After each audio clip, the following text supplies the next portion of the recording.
Okay, so as promised, we're gonna go through and do a video on how to make homemade Jell-O. I will disclaim this is not a cheaper way to make Jell-O, but for us it is a healthier way.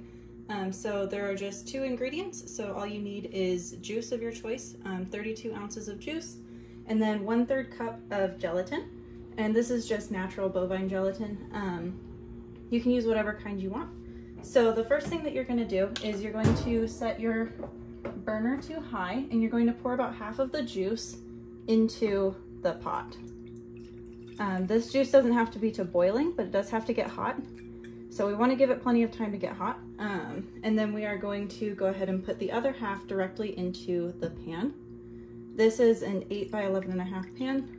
You can use pretty much any size that you want, but this is the size that we like just for the thickness of the Jell-O. So while we're waiting for that to heat up, we're gonna pour our gelatin in, and we're going to just sprinkle it over the top. You wanna give the gelatin time to bloom. And so it's really actually cool to watch. It'll start to thicken up, and it will kind of look like worms, which is fun for us to watch at home. So we're going to just sprinkle it on like this. And then we'll give that some time, and while that heats up, this will be blooming, and you can kind of watch and see it will start to thicken up and just crinkle and get that kind of worm look to it. So while we're waiting for that, I do want to say that if you like this kind of video, I do have a couple more coming up. The next one is going to be a ginger bug, which is the starter for making ginger sodas. It doesn't have to be just plain ginger beer. It can be any flavor of soda you'd like, but just that fermented soda, which is a little bit of a healthier choice and just super easy to make at home with just a few things. I'm always all for that easy at home thing. And then the next thing that I'm also going to be doing is I'm going to be reviving an old sourdough starter. If you're anything like me and you forget about your sourdough starters frequently, it's a good thing to know that you don't have to throw them away if they lose the attention that they deserve. So just a little bit of how to revive that starter. So you can see this is kind of thickening up.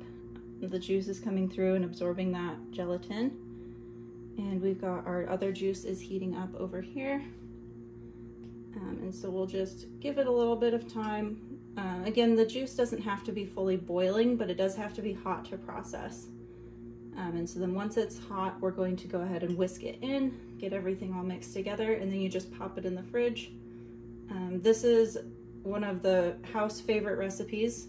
My husband's mom taught me how to make this, and usually this pan lasts about a day in our house, but for normal people it would probably last a few days to a week. You just keep it in the fridge and cut out pieces like it's a brownie or something. Okay, so we've got this still working its way through. That juice is starting to get nice and warm.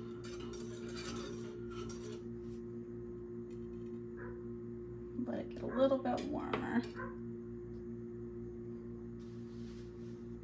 But you can see that gelatin just makes everything super wiggly, like it should. And yeah, you can use any kind of gelatin. The kind that we use is just a natural bovine gelatin that we get online. And the juice can be any juice. We prefer to do juices that are more natural.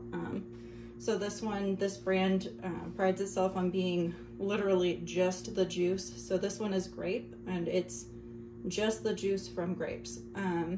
But you can use really anything. The last batch that we did was made out of just simply orange juice. And it'll work with pretty much any juice. If you find yourself a little bit short on juice, you can use juice with a little bit of water. So for example, the Simply Orange doesn't have quite enough for 2 batches in the smaller jug, but we still will use it for 2 batches. And we just put a little bit of water.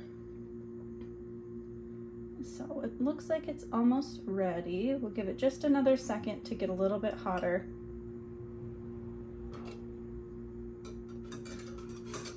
Just to make sure that gelatin will melt in and everything will set up correctly. But you can see the steam is rolling off of it, so it's nice and warm.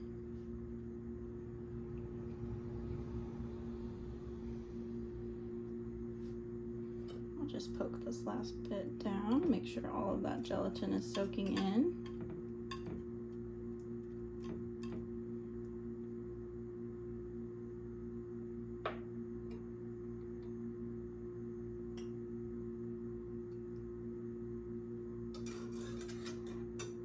All right, so I'm seeing some little bubbles, so I'll go ahead and take the heat off.